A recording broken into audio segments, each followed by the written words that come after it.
How do we want to intro this? Eventually we should come up with like some kind of standard intro, but for now, welcome to the second episode of Zillennial Breakdown. Love that. I'm Mackenzie Smith, and I'm 24 years young. Ew. I'm Michaela Heineck, and I'm 247 years old. Nice. This is our second episode, and we just put out our first episode on Friday. It was a year old. A year, right? Not two? Yeah, about a year since we had recorded. A year and a month since we recorded it. But I don't know if... Did you see that I sent you that it was 4 years to the day where we in person talked about starting a podcast together? That is very cool. I'm glad that it was worked Easter. Out that way. It would have been Easter 2019? Is that what 4 years ago was? Was 2019? Yeah. 2019. That tracks. Yeah, I remember because Tara sent me, and just for the record, Tara is my sister, and her name came up a lot in the last episode, and I feel like her name's gonna come up in the future a lot, so. Anyway, she sent me videos from that Easter where we were icing each other with alcohol. Smirnoff ices. For those guys. Know. I forgot what the like alcohol company was. I just remembered ice. You put it in each other's pillows, right? That's what icing is? Well, it's where you hide the drink somewhere where the person getting iced will find it, and then when they find it they have to drink it. I see. I did hide one in her pillow, but it doesn't have to be hidden in a pillow. Okay, nice. Cute. Let's just get into it. So this is our second episode. Last time we talked about like the beginnings of YouTube, what that looked like, things we watched, things that were popular, things that were weird and bad and good. And we want to go a little bit farther into things that we watched. And one of the things that I think we both consider to be like formative internet growing up experiences were sort of like a group of vloggers, I guess. There's no like formal name for what this is. Also my dog is snoring super loud, so I'm gonna get her away from my mic. Are we considering it like Meekakitty, Nanalew, Mitchell Davis, the Vlogbrothers, Charlieissocoollike?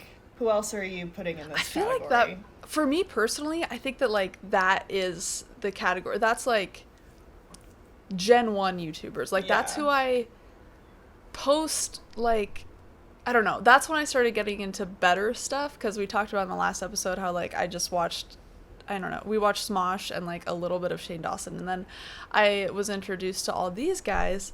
And then the next episode I think is going to cover like the British YouTubers, which was like phase 2. So yeah, all those people that you just mentioned I feel like is phase 1 for me. Yeah.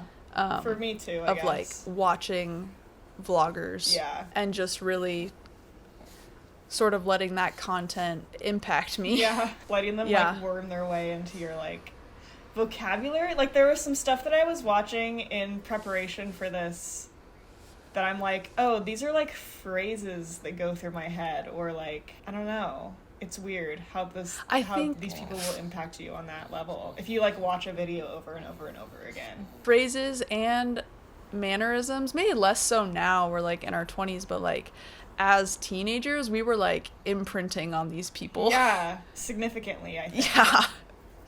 I wrote down a couple quotes from some of the videos that you had me watch in preparation, and they're quotes that we said all the time in high school. Can you like share? Annoying about it. So I feel like we said a lot, the best friend always dies. That's from Ben.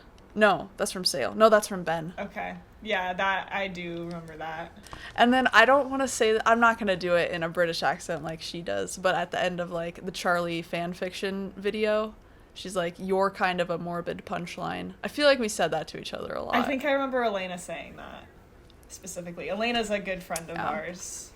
A friend of the pod, if you will. The freshman year of high school friend group, I mean, it was our friends Elena and Amelia who, I think they found Tessa, Meekakitty, and Shawna, Nanalew. They found them first and then introduced them to Us.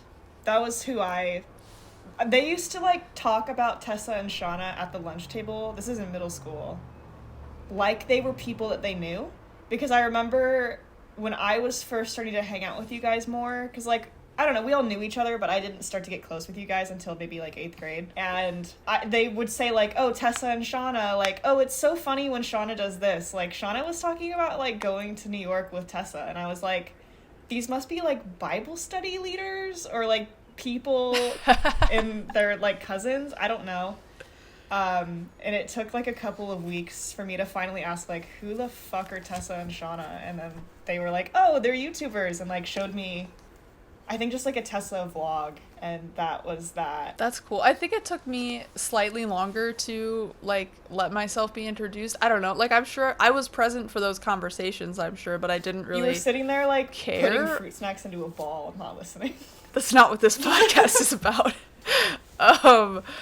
I remember a night where you guys all came over to my house, like, pretty early freshman year, and we had YouTube up on that TV, and they showed Tessa and Shawna videos, and then I was, like, hooked from that point on. Yeah, that sounds about right. Yeah. So today we're talking about Tessa Violet, whose YouTube username was Meekakitty. We're talking about Shawna, I don't know her last name, whose username was Nanalew. Talking about the Vlogbrothers, Charlie McDonnell, and Mitchell Davis. Yeah. Kind of. Yeah. Mitchell Davis's username was Livelavalive. That's right. Livelavalive. Yeah. I think it was Livelavalive. And they were all, I feel like I would primarily classify them as vloggers, video bloggers. They would, like, film about their lives or just, like, sort of a little thought.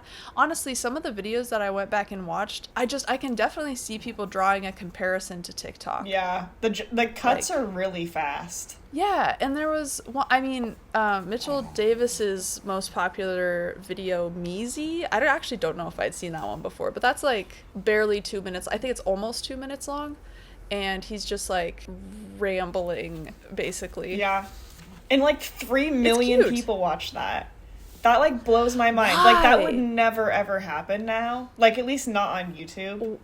Where someone can just put their camera on, or, like, their webcam, probably more likely, and just say shit and put it together in iMovie and throw it on there. And people would be like, wow, you're so funny.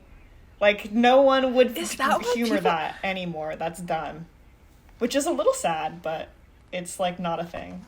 I really don't understand, like, why that video has so many views. Like, it's funny, but it's, like, not that funny. It's weird. It's a good kind of weird. Yeah, I mean, he's charming. And what's funny is I feel like I have, as an adult, run into more people. If I say, like, oh, when I was younger, I was really into YouTube, or I made videos or whatever, people do mention Mitchell Davis, and I'm like, I don't know how you knew what that was. Like, I guess he was big on MySpace, but we weren't on MySpace, so I wouldn't know.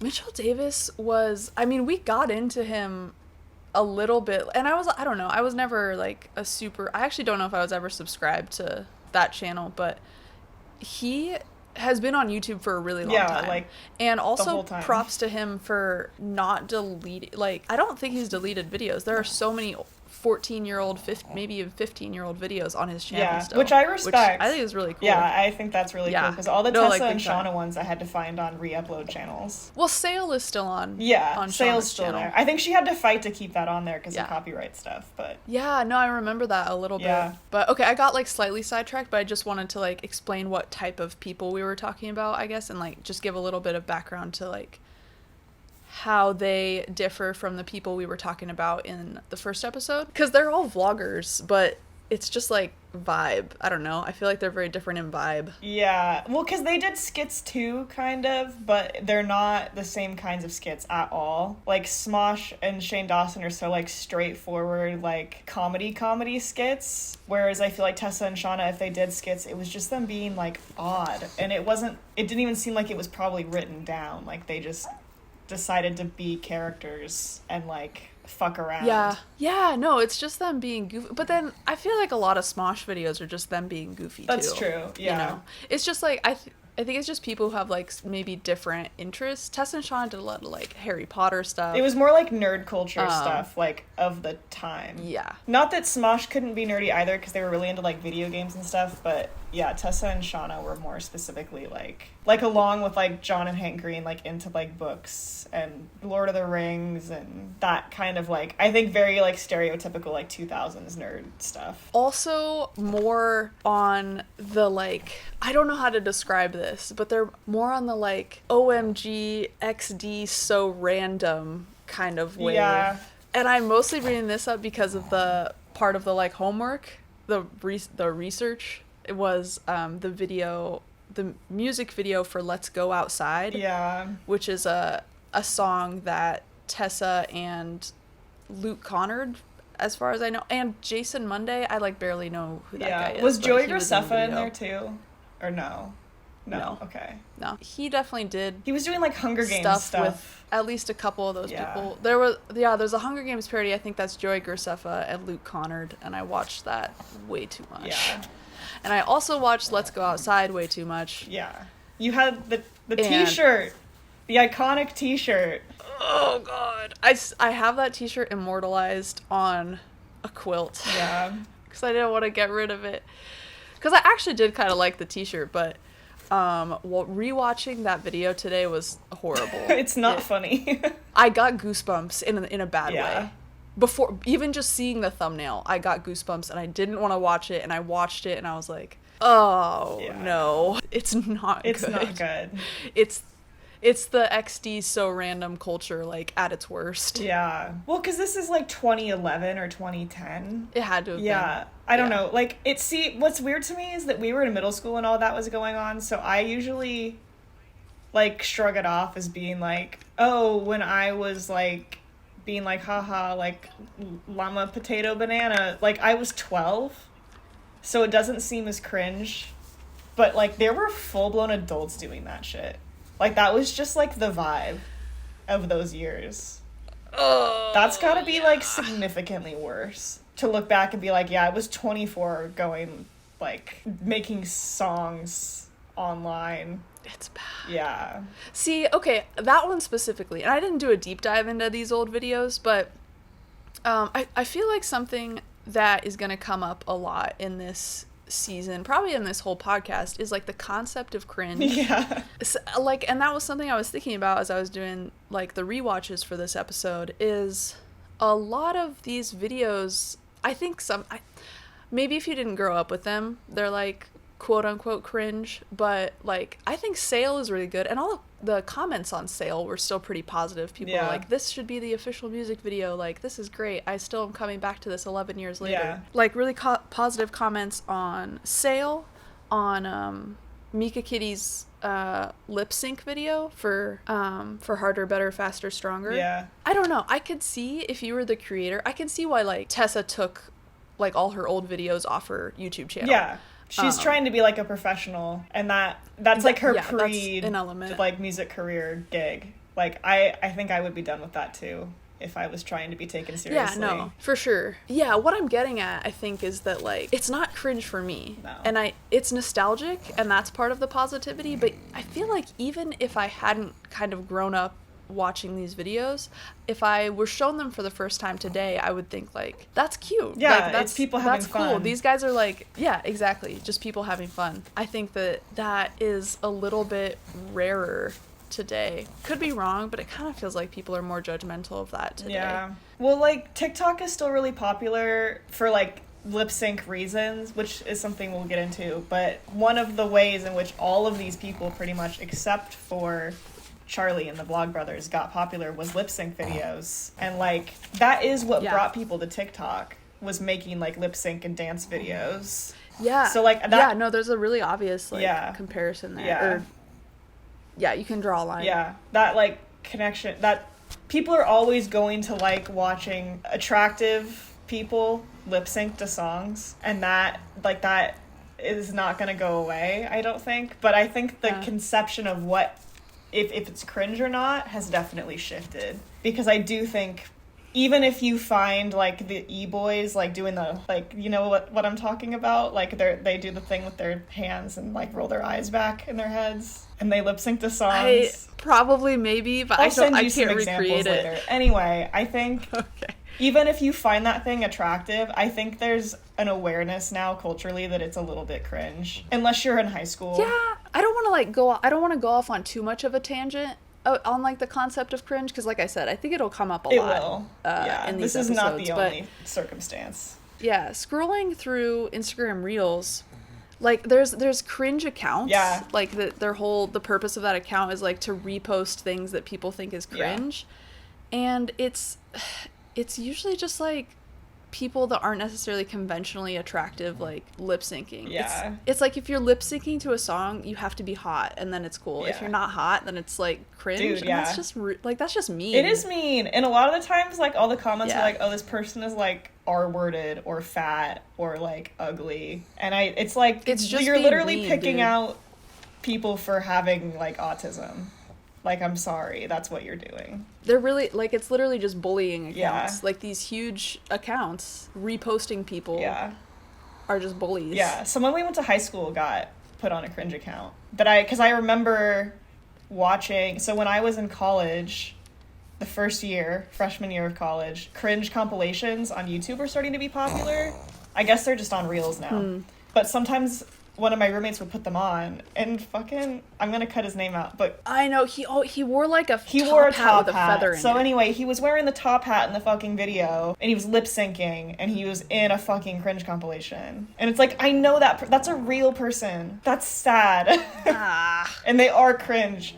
But you don't need to say that, because everybody at high school was saying it. Yeah. Yeah, they know. I don't know. They know they're cringe. They just don't care. And that's, like, good, do. but also one day it might beat them down. And that is sadder. And also a key element is, like, if you're in fucking high school, it's like, whatever. Like, you're a kid, man. Like, yeah. It's whatever. Yeah, it is. I have so many webcam videos that I, like, intended to post on YouTube that I'm so glad never saw the light of day. Because they're horrible. The thing about the Let's Go Outside video, though, is that they were adults, and it was bad. They were our age. Maybe a little younger, but I can't imagine doing that. Even at, like, 22. Good for them. You know what? Maybe they were just more carefree than I was at 22. That's okay. What's also, so an element of that also, though, is, like, maybe I have a negative bias because Luke Connard was accused of some kind of sexual harassment, I think. Misconduct. Which we'll get into more in another episode. That's another episode for sure. So I guess I want to actually introduce who these people are. So Meekakitty specifically, I think, is kind of the most, I would say the one that we liked the most, maybe. Like, at least our friend group, I think, connected with her the most. Like, her and Shawna. Like, in high school? Yeah. Middle school, high school. Yeah, definitely. Yeah. So she went by Meekakitty at the time. She currently goes by Tessa Violet. She's a pop star. She's a pop star. Yeah, basically. Like an indie pop star. She's signed to the label of Gabe Saporta of Cobra Starship. And he's, like, her manager. So, fun connections. Oh, cool. Yeah. So, she's pretty successful. She's got, like, millions of listeners on Spotify, so good for her. She has had a couple of hits. But yeah, at the time, she went by Meekakitty, named after her cat, or her mom's cat, I think. He showed up in a couple of videos for a couple of years. Probably is no longer alive. Mika's unfortunately deceased. And the first video on her channel that I'm aware of, it seems like there's some discord. Not like, people don't fight about this online, but it wasn't clear whether or not her first video was a lip sync video with, like, hand dancing to Harder, Better, Faster, Stronger by Daft Punk, or if there's stuff farther back on her channel that is privated that no one knows about. That is, like, the video farthest back that people can account for, so we're gonna say that that's that. But I think that sort of is a good backbone to, like, what kind of stuff she was making, because she did get popular off of lip syncs. Like, lip syncs and vlog stuff. She did, like, some covers at some point. She had some, like, parody songs. Like, she did a Star Trek song. Apparently there was, like, a Legend of Zelda song at some point. I think a lot of this had honestly been taken off of the channel pretty quickly, because I don't remember ever seeing a Star Trek parody. But I also didn't give a shit about Star Trek. Maybe if we asked a friend of ours that cares, they would know. But she I guess blew up for music, but like wasn't trying to be a musician until a couple of years ago. Good for her for like making that work. Yeah, I remember kind of towards the, what I'm gonna like go ahead and venture is like towards the end of her YouTube career is her mentioning like guitar lessons. I feel like she and like maybe doing some more covers. Yeah, and that was part of the transition into like, you know, becoming a like full-time musician. Yeah, she was dating, his name was Rusty Clanton.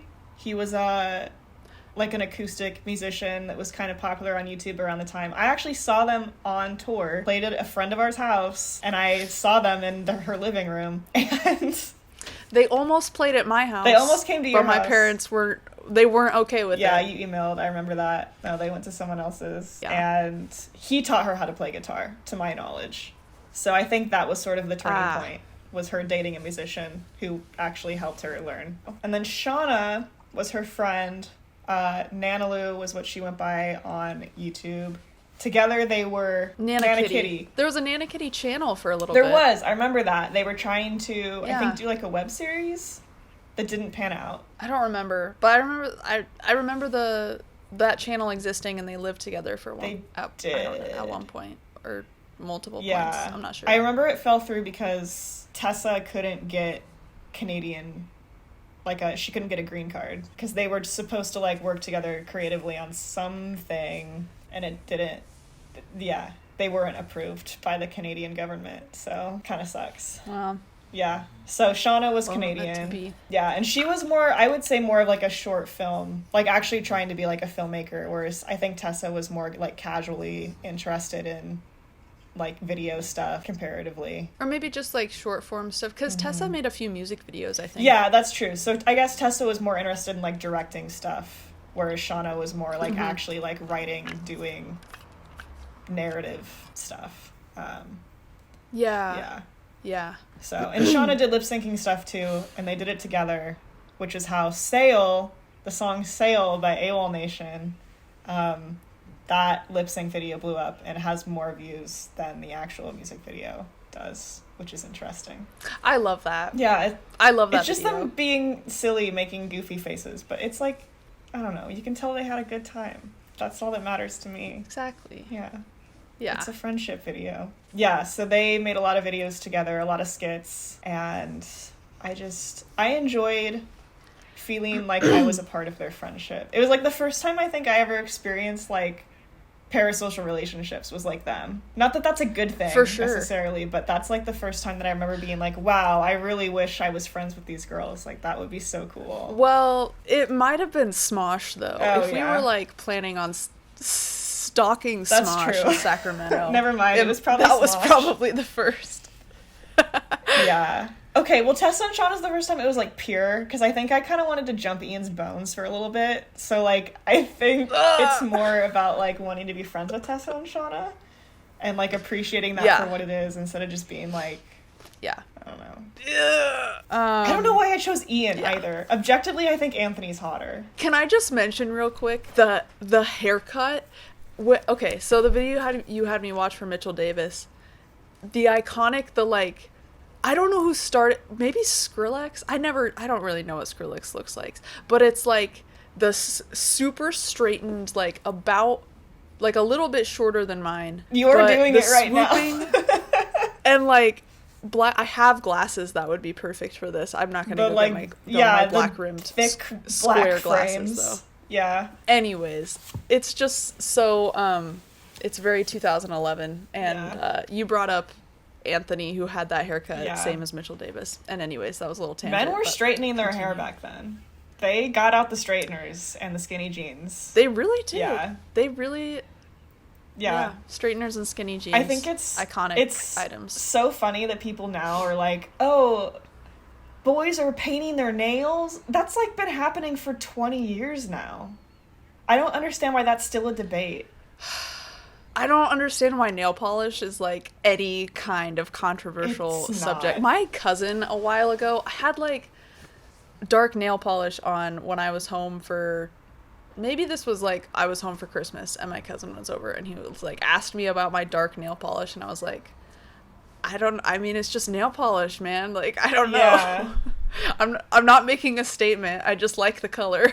I think it looks cool. Well, even like, this is another tangent, but I painted my nails black in middle school sometimes. And my parents were like threatened by that. Like they were like, why are you doing that? It's like, dude, it's the style. It's 2010, okay? I don't know what else to tell you.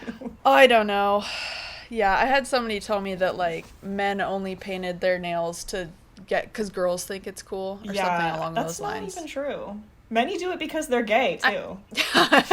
Like trying to get guys. And I don't know, like maybe so. Maybe it's a trend, you know. People think it looks cool, but it really it just truly doesn't. It doesn't matter. Anyways. Yeah, but I do think Tessa and Shawna's friendship was like it was sort of a baseline too for me for thinking about what like female friendship looked like as an adult, because that's like not something that you see a lot, I think, in TV shows and stuff, especially when you're younger, like all you get content wise is like high school and below, like all the shows you're watching, unless you're watching like a sitcom, in which case a lot of the friendships are like not healthy. I don't know, it was nice having like a real frame of reference of like, oh, these girls are friends and they're doing creative projects and like they don't have jobs that they hate, and they're being weird. Yeah, and they're being weird. Which I love. Yeah, like it's not, they're not trying to be hot.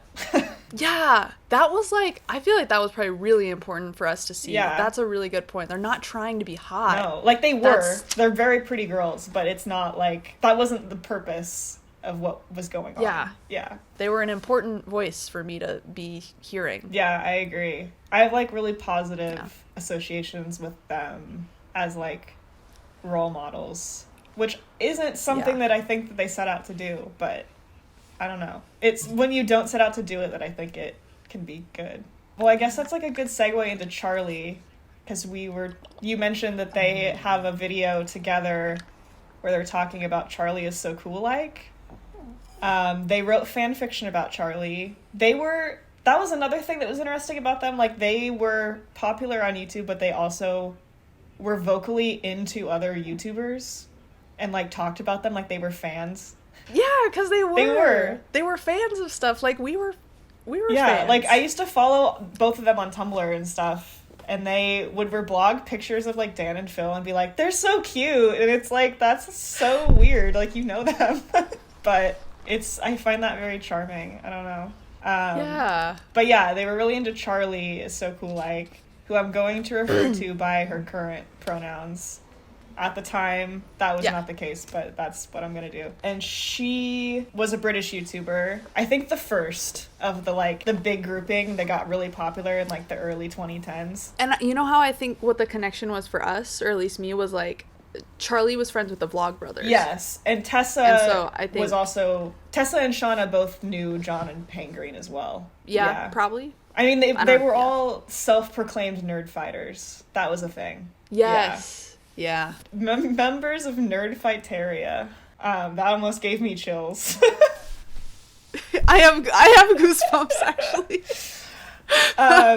So yes, Tessa, Shawna, and Charlie and Mitchell were all into John and Hank Green. I think that's how they all met each other. I'm not entirely sure. But Charlie was very popular. She had a video go kind of viral about how to make tea. It was like a jokey skit video. I don't know if I sent that one to you or not. All of her videos are private the only now, Charlie... so it was hard to find her stuff. Yeah, the only old Charlie video that I watched was the duet with myself one, which was so sweet. I don't actually know if I ever watched that. Yeah, she had a lot of ukulele music, and that was a popular video as well. So she got big for just being a silly Brit, pretty much, and then making music. And later on making science videos, which is also kind of a connection, I think, back to the Vlogbrothers, because the whole thing with the Vlogbrothers is like making educational content. And I think Charlie really admired that, especially Hank. I kind of feel like there's a lot of parallels you can make between Charlie and Hank. But a lot of people thought Charlie was cute. So Charlie is cute. Yeah, there's I don't know. I'm not going to deny that. For sure. I remember Amelia had a crush on her. Yeah, that tracks. Yeah. Yeah, Charlie was, I'm gonna venture to say, the most musically inclined out of the people we're talking about at the today. time. I mean, well, Hank Hank had the albums, but I think that was like maybe more of a focus for her than the others. She was in a Doctor Who band too, Chameleon Circuit, which was pretty well respected in the Doctor Who circles. I didn't know it was a Doctor Who band. It was, yeah, and it has a fucking asshole in it that we'll cover in a different episode. Two assholes in it that we'll cover. But Charlie also got into screenwriting, right? And more like long form, like sort of filmmaking stuff. Yeah, she was trying to do short films for a while. Hasn't in a couple years, but yeah, toward the end of, I guess, like her main YouTube career, that was the focus, yeah. I thought that she mentioned in her coming out video that like some of the stuff she's been doing in the last few years while she's been like absent from YouTube was screenwriting. Yeah. I might be misremembering. No, but I think you're right. I think she is trying to. And she had unfortunately a series on what was that app that went under? It was supposed to be like just content you could watch on your phone, like I remember seeing ads for it. Yeah, but Quibi. She had a series on Quibi that no longer exists because Quibi doesn't exist, and that sucks for her. I would hate for that to happen, to put like work into something and then it just goes away. That's streaming services for you. That's streaming services, especially one where you have to watch it this way up on your phone. And I think that's something between all of these people that, except for Tessa and the Vlogbrothers, like, I don't know. I remember at the time there was so much optimism about what YouTube could do for you because this was the era right around the time when YouTube introduced ad money, like AdSense. So Tessa, Shawna, Mitchell, Charlie, Vlogbrothers, all of them are making money off of ads at this time. Like, you don't have to do sponsorships. You could if you wanted to for extra money, but like, to my understanding, you were making enough money off of AdSense to live. Whereas nowadays that doesn't happen unless you're doing like Mr. Beast numbers. If you're going beast mode and getting billions of views, it used to be a real paycheck. And then once some people peg it on PewDiePie, from my understanding, because after he had his epic gamer moment, if you know what I'm talking about, a lot of ads pulled out of YouTube, and like it's never recovered. Like advertisers? Like advertisers. What was the epic gamer moment? He said the N-word. Oh. Yeah. What? People started to realize that advertising on YouTube and not knowing what your ad was going to roll in front of could be a liability. Oh, I see. Yeah, and that, like, sucks. Also, too many people started to get successful on YouTube, and then you're dividing more ad money between more people instead of, like, less people getting all of the ad money. Yeah. So it just became oversaturated, and that sucks. But it did tank because of PewDiePie stuff, to my knowledge, which is bonkers. Yeah, I guess to tie some of that back together, what I was saying, there's a lot of optimism at the time for what YouTube could do for you. People were making a lot of ad money, and like, I think opportunities were starting to roll in for people who wanted to make things beyond YouTube. Like, going back to Smosh, they got a movie at one point. Fred got a fucking movie. Yeah. Charlie, obviously, she was able to get funding for short films. Someone related to that she was friends with, Bertie Gilbert, was getting funding for a bunch of movies.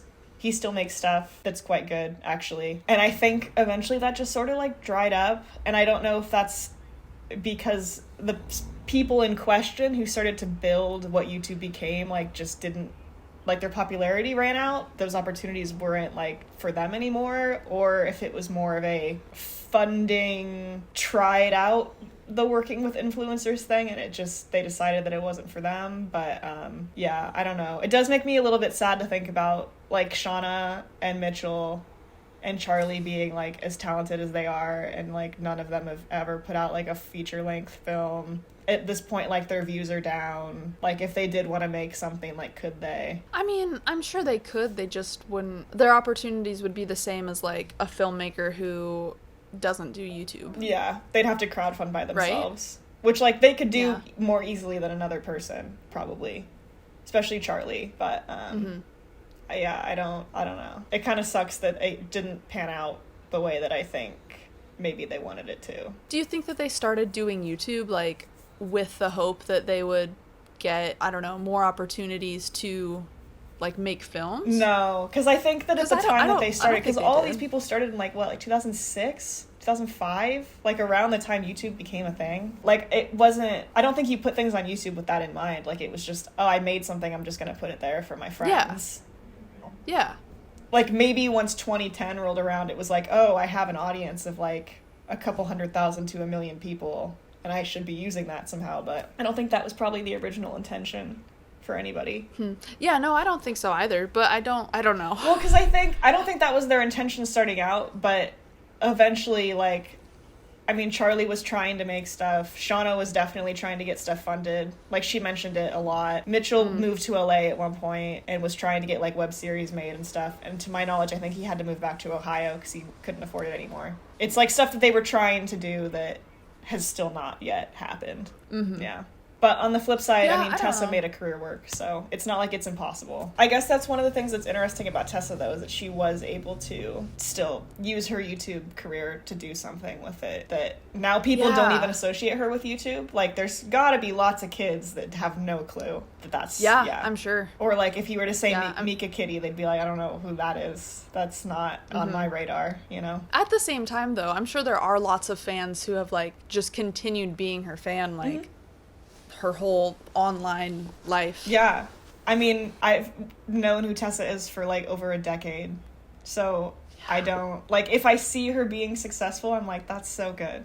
Good for you. Yeah, me too. Yeah, I mean, I think her music's good. We were talking earlier, like, it's not... I don't think either of our things necessarily, but she's obviously, like, successful off of it, so... Yeah, no, it's great to see her being successful. I just don't contribute to the success anymore. Yeah, that's a good way of putting it. I did see a couple of her shows over the past couple of years just to, like, come out and, like, I don't know, say hi. Like, quite literally say hi. Yeah. But, yeah, I'm not a regular streamer or anything. I would like to do that. Like, I don't know, I still want to meet her, but it wouldn't feel... I don't think it would feel super appropriate, actually, because, like, I don't know how much she wants to be, like, associated anymore with her... her YouTube stint. I mean, I doubt she doesn't seem like she's, like, easily embarrassed by it, but it's definitely not what she's trying to promote anymore, you know? Yeah, and I think I don't know. I don't think that it would be inappropriate to bring that up. Like, that's too strong a word, but it is really interesting that, like, she seemed to be able to harness, like, momentum from YouTube into a music career. Yeah. It's also possible it's just easier to do music from YouTube than it is to become a filmmaker from YouTube. Because, like, filmmaking is significantly harder to break into, and music is already hard to break into, so... Yeah. I'm remembering Troye Sivan. Yeah. Because Troy was also an actor, and look which one worked out. It wasn't movies, it was music. I wonder if just, like, music industry is easier than film industry? In general? I would argue it might be. Like, they both suck. They're both terrible. But, like, I think music is more something you can do on your own terms, because it can just be you putting it out. Yeah. Whereas, like, movies, you need so much money and so much other people's help that it's hard. Maybe expertise. Like, I'm thinking from, like, my personal experience, I haven't tried that much to get into any kind of movie or, like, helping with any kind of production. I've worked as a stagehand, and I've, like, gone to so many free shows because I bring my camera. Yeah, it's true. Yeah. And so now I, like, know bookers in my city, and... Yeah. Well, so just my personal experience. Like I said, I haven't really tried to do anything with film, but it's been pretty easy to, like, get involved in local music industry. Small scale, but yeah. Yeah. I think bookers are also nicer, and that they usually want to help musicians, whereas there's a lot of people in the film industry that don't want to help you. Yeah. So... And, like, there's pros and cons to people wanting to help you in the music industry, because a lot of the time it is predatory, but it's definitely not as much of a you're locked out scenario as film is. I would maybe go say that, like, there's less pretentious people. Yeah. Oh, yeah. There's pretentious people everywhere, but people get so pretentious about film. They do. And I feel like music people, there's a lot more, like, I don't know, just blue collar, like, just chill people in the music areas, like, that I've found myself in. Yeah. I mean, people can be pretentious Yeah. about music too, but I think you'll find, like, when I meet a musician, I talk to a musician, usually they're open to talking about anything, and, like, there's no judgment, because I think there's an appreciation of just music as a whole. Whereas sometimes, if you talk to someone that's in film, that is not the case. Like, it's very much about their taste and what they want to do. And I do find that annoying. Yeah, and like I don't know, the culture surrounding it. Again, just speaking from my own like pretty small scale experience, but bands will help load in their own gear. Yeah. Bands will do their own work like a lot of the time. And I'm just kind of like comparing that with the film festival that I worked, where like the filmmakers were, I'm sure I didn't really interact with any of them, so I can't make any judgments there.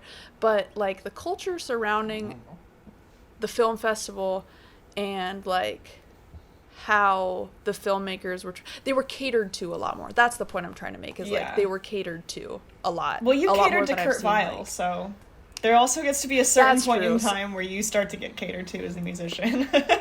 That's very true, yeah. Yeah. That's true. There's crossover. These are like pretty broad generalizations. Yeah, for sure. There was like a touring musician. There's a touring musician I was chatting with a little while ago, and he was being super arrogant. He was like, I don't know. He was like, yeah, I get catered food every night or something like that. Good for you. That's a little bit. I got catered food every morning when I stayed at a Marriott the other weekend, so you're not special. I thought you were gonna say you got catered food every day when you like lived at your mom's. Oh, that's true too. I never cooked for myself until I moved out. So yeah, it's definitely, both are hard, but I do think there's something to be said for how hard film is to break into in comparison to other difficult creative industries. Like, if the hardest one is like painting, like trying to get your work in a museum, I think film is probably secondary. Yeah, because music, like I said, I think you can be so solitary with it that as long as you're promoting it and you're good, I don't know. There's something to be said for that. I don't know. But yeah, to roll this back, I want to talk about the Vlogbrothers too. Yeah, the last like channel, I guess, that we want to talk about is the Vlogbrothers, just because they were they're the papas, I think, of like everybody at that period in time. Because, I mean, they're old. They were probably in their 30s at the time. Like, maybe Hank was like late 20s, but they felt old comparatively. Sounds right. And because they made educational content, I think there was some sort of like level of just paternity, like respect, some that paternal I feel like people quality felt like they were owed, and that fell apart. Like on Tumblr and stuff, I think a lot of people started to people who didn't watch them or like know what was going on started to bully them off the platform for being like weird old men. Which is, like, kind of valid, but also, like, kind of not. Like, okay, fine, you don't like that there's, like, guys in their 30s on here, that's whatever. But, like, they're not really doing anything wrong. You didn't need to say that John enjoys sucking cock and sniffing balls, even though it's really that funny. Post is so mean. It's so funny. Can I read it? Can I read it? Can I find it and read it? If you want to. It might get me fired, but... A dramatic reading of John Green, Fishing Boat Proceeds, his blog name. Edited Tumblr post. Cock is one of my favorite tastes. Not only that, but balls smell amazing. It makes me go a little crazy on it, to be honest. Like, okay, I can't read this. But anyway, then the second comment is John Green. You nasty and ugly as hell. Shut the fuck up. Hold on. Let me try to finish the reading for you. Thank you. Did you just Google like it's so rancid. John Green cock post?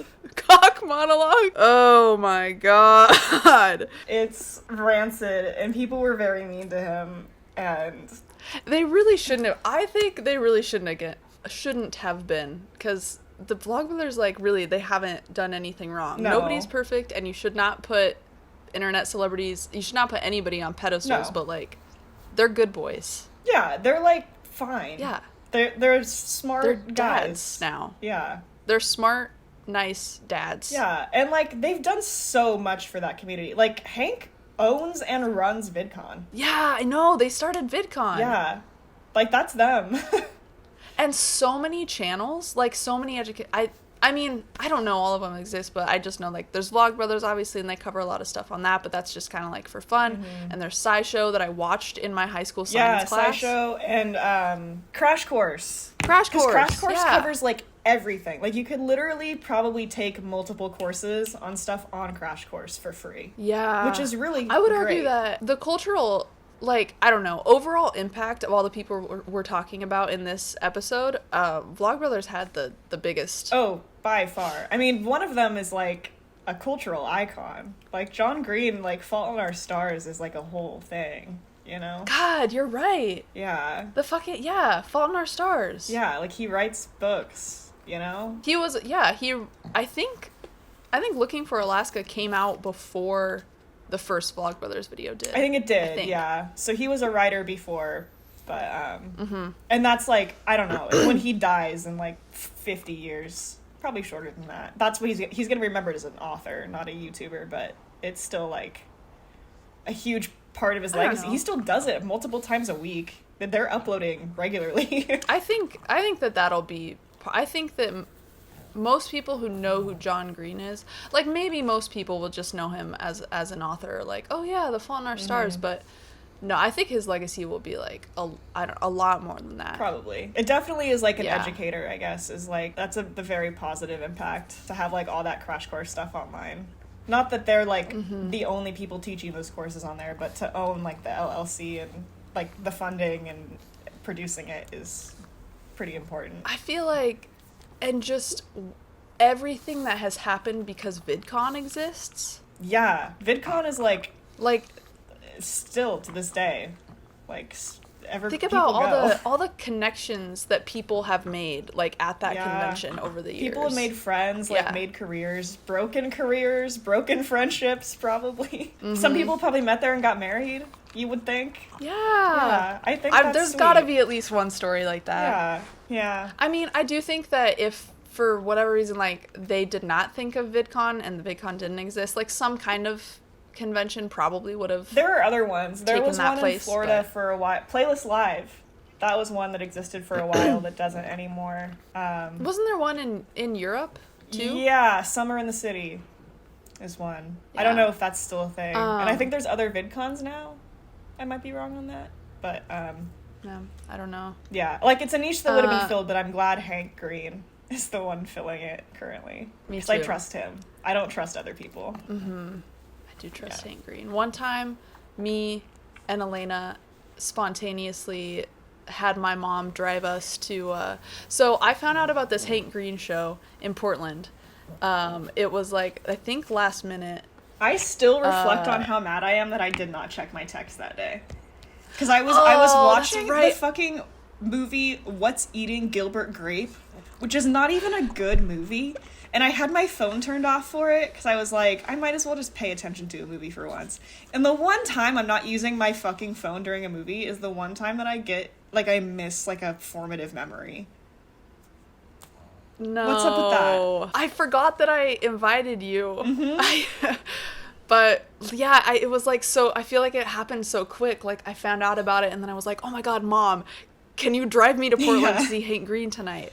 And we drove up to Elena's house. She was mowing the lawn, and we basically kidnapped her off of the lawnmower and took her to Portland to see Hank Green. I can't picture... Elena's, for the record, for those listening, she's tiny. I can't really picture her riding a lawnmower. It wasn't a bit. I mean, I can because I saw it. Yeah. And then I got a picture with him after the show, and that was my Facebook profile picture for a long time. I recall. Well, we all met him at LeakyCon. We did. So one of the things that all of these were people that were really into Harry Potter. We were very into Harry Potter at the time. I have thoughts about Harry Potter now, years on, but do we need to get into those right now? I don't know. That's another episode. And I think that was one of my best, like, childhood memories, looking back on it, was LeakyCon. Just a Harry Potter convention with Hank Green was there. Lizzie Bennet Diaries, which is something that Hank Green produced. It was a web series about it was Pride and Prejudice, but in the modern day, set in like a web series format. Very cute series. They were there. Harry Potter musical. Star Kid was there, which Michaela, you love. That was a highlight. That was a highlight of my life. I know. Darren Criss was not there. Why was he not there? No, Darren Criss wasn't there, but everybody else was. Dylan Saunders was. Dylan Saunders was there. You have a picture with him that is iconic.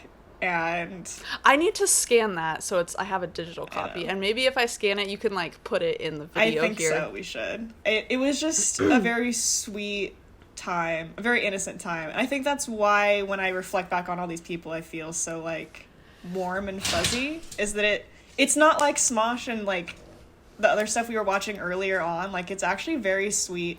None of these people swore even very often. Like, it was just a very like. I don't know. It was very earnest, and I appreciate that.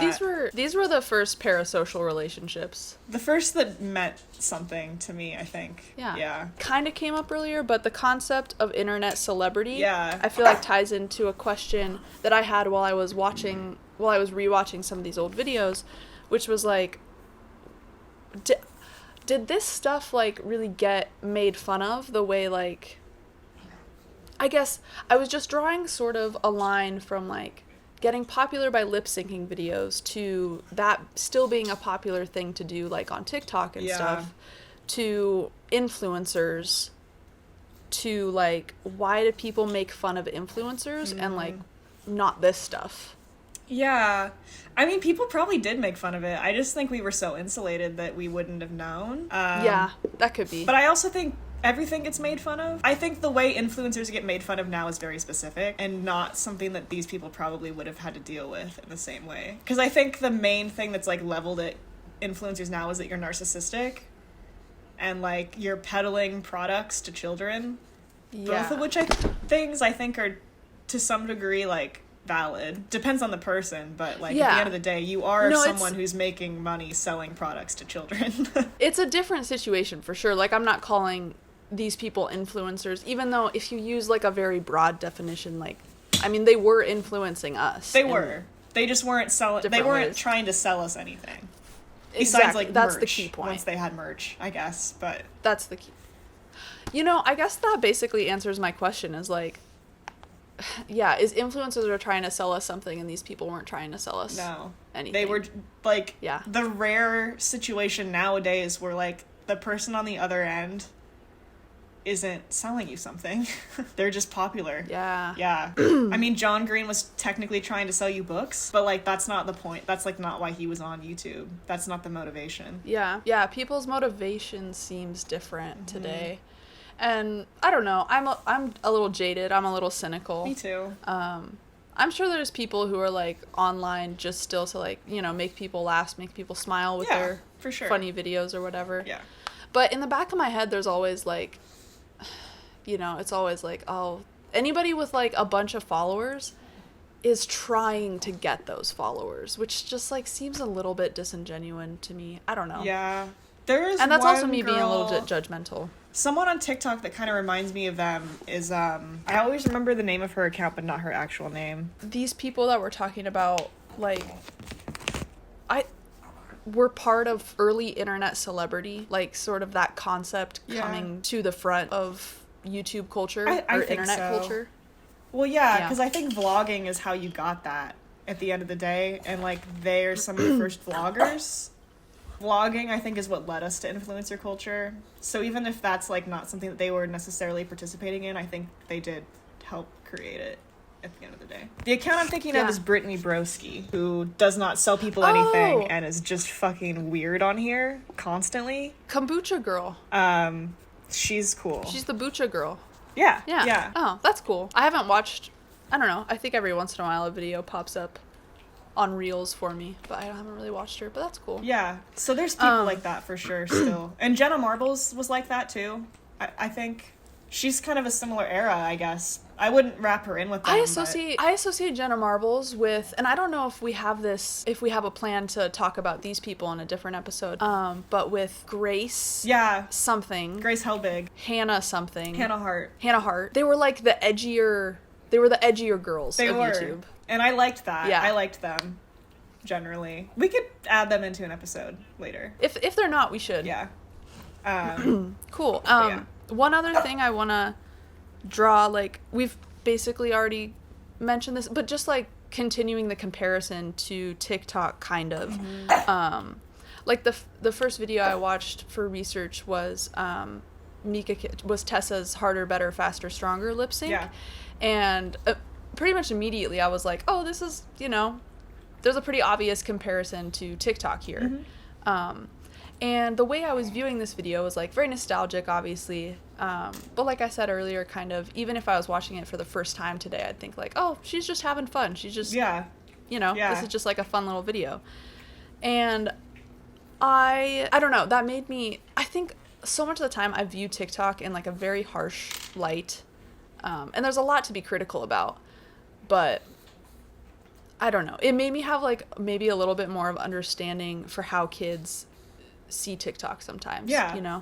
To them, it's just, I'm having fun. And I think that's something that I try to keep in mind when I start to feel judgmental of what kids are doing online.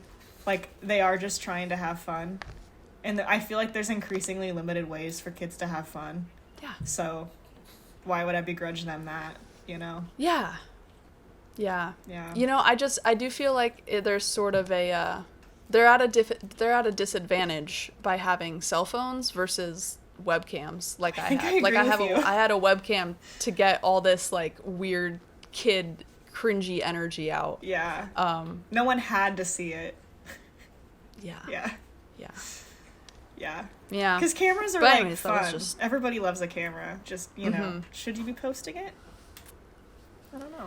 There's the question. There's the question. Do you hit post? I think that's kind of the most interesting through line for them, is that it's just what kids do on TikTok now. Yeah. I just had, like, that moment where I was less judgmental of it. Yeah. Because... For sure. Yeah. It's not that different. No. It's really not. Continue with your wrap up, or restart if you want. That's okay. Yeah, just one thing that I thought was kind of interesting is that Tessa and Shawna are not close anymore, which is, like, a part, like, you just grow up and they live in different countries. Like, I don't know if it was ever destined to be a long-term friendship, but it is kind of sad because they were so close. I don't know. Not that they don't like each other. There's no evidence to that, but it is sad that is how that panned out. And that Shawna, I'm no shade to her, but she's, like, very Christian and is, like, a streamer. And I think she talks about it a lot on stream. Oh, gotcha. She's not, like, trying to convert anybody via stream, but, like, it's very much part of, like, who she is now. Not that it wasn't at the time. I remember her and Tessa were both Christian, but Tessa is not, like, I don't know. She hasn't made it part of her brand, I guess. Not that there's anything wrong with being Christian, but I have some questions. And Mitchell, like I said, I think just lives in Ohio now. He had to, like, take care of his grandparents, from what I could ascertain. Oh. Because he always lived with his grandparents, and then he's just still there, I think. Making artsy videos. When I went on his channel earlier this week, the latest video was a My Chemical Romance, like, visual video, which is very funny, and I'm all for it. I watched it. I watched that today. I really liked it. It was cool. Yeah, I watched it too. Yeah. Yeah, he's very much, like, improved as an artist, which I think is great. Like, he's just kept at it and is still doing it. One thing, he was friends with this guy named Kyle, and they did a lot of skits together too. Kyle. And that is a similar situation where that didn't last, and they are no longer friends. And there was a falling out, but I can't ascertain what it was. So I think that's just people growing apart. It's, like, kind of sad, but I feel like at some point in my history, like, I got decent at rejecting the celebrity I don't know, at mitigating parasocial relationships, mayhaps. Yeah. So Yeah. it's just, like, I have no stake in it. I also don't remember who Kyle is. Yeah, I barely cared about that, I'll be honest. I liked Mitchell for Mitchell, not for who he was hanging out with. I will say, I would be devastated if I found out Dan and Phil were no longer hanging out. That's fair. So that's the only situation in which I would be upset. But that's it. Yeah. Yeah. I was gonna say it would be weird if John and Hank were no longer friends, but that's not possible. Hold on. It's that's definitely how siblings work. It is. I don't have any, so I wouldn't know. John and Hank, writing books. That's it. Hank's big on TikTok now. I do know that. Yeah, his reels come across my Instagram. Yeah, I every found... once in a while. I don't know why I said Instagram like that. I found John's TikTok, and he's really into talking about tuberculosis. Not because he had it, but he just likes talking about it. And I think that that's funny. That's his new special interest. Good for him. Yeah. They have a podcast, so when you're done listening to this, if you want to listen to something else... Yeah, I've listened to that a couple times. Yeah, and Charlie came out recently as a woman, and I'm happy for her, living her best life. So, I don't know, all of them turned out good. I have no complaints. Yeah. Like, they all seem like Me nice neither. people. It's cool. It's chill, if you will. Don't blame it on the weather. He does a British accent in that song. Did you catch that? The Lancifer does? No. Okay, we'll go back and listen to it again. Where? Don't do that. Yeah. Anyway. Unless you're, like, imitating a British person. He is. In your song. He is imitating a British person in his song. Oh, well, okay, I guess I need more auditory context. Yeah. Just go listen to it again and listen for when he does the British accent. Anyway, I think that's the episode. Yeah. My final thoughts is I'm glad I grew up with that and not Mr. Beast. Me too. Yeah, I'm just gonna copy your final thoughts today because I am tired. Yeah. It was a This is wholesome time. No, honestly, really grateful actually for all those people. Tessa, Shawna, and the Vlogbrothers. They probably made me I feel like if I weren't watching them, I would have been a different person. I have considered that as well. Yeah. Yeah. I think that they encouraged me to be more strange, I guess. Yeah. Just to tap into that and like not be afraid to just do that. And I think that Tessa and Shawna were probably like our biggest inspirations as like a friend group for like starting a YouTube channel when we were 14 years old. For sure. And doing, stuff that is no longer public. Stuff that's no longer but, public, that we had fun with. Hagrid's Me Army. and Tara made, shout out Hagrid's Army. Yeah. Me and Tara, there was a video on that channel of me and Tara doing a lip sync video similar to what Tessa used to do. Yeah, to just like that a song sort of a from mashup that of... Australian dance show. Oh, we did. We also did a song from the Lorax. Jesus. We did. Yeah, they were inspirational. Truly. Mm-hmm. Do you want to do like a thing you're looking forward to? Sure. Bit? Yeah. Okay. Thing I'm looking forward to. I'm looking forward to... Shake Shack just opened up downtown. I'm gonna go get some fucking Shake Shack. I'm so excited about that. I love Shake Shack. And it's not been in Oregon. Well, it's in Beaverton, but it's not in an area where I want to go drive, which is 2 minutes away from me downtown. I am gonna go see Beau is Afraid tonight. Let me know how that is. I've heard many different takes on it. I'm intrigued. I don't know if I'll like it. I want to see it, but I don't know how I'll react. Yeah. I've heard it described as the mommy issues movie. I've heard it described as that as well. Yeah. I feel like I'll be chilling because I have a good relationship with my mom, me too.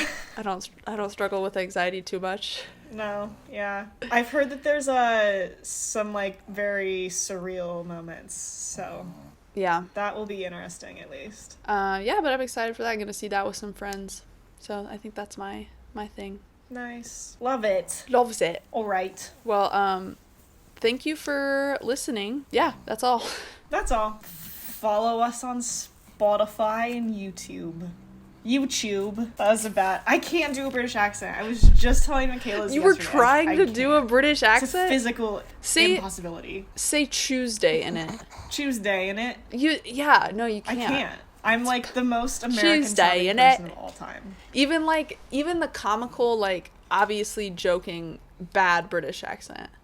Do one now? Yeah, like that's what I just did with like Tuesday in it. Tuesday in it. It's a little better. I do too hard of A's. I'm not a linguist. Yeah. Did you not? We watched. You have so many hours under your belt of watching British people talk. That's the most insane thing about me not being able to do one. The majority of stuff I listen to and watch is British. Like, I am the most British person you know that isn't British, and I can't do a British accent. Oh, that's so true. I don't like your taste in... I don't like that you would like British food. I do like British food. I would eat beans You're on toast disgusting. now if it was in my house. You're so gross. Yeah. It's like a brain disease that I have. Disgusting! Disgusting! Alright. You can't. Still can't do it. No. We're gonna leave it there before I embarrass myself any further. Thank you for listening, and goodbye.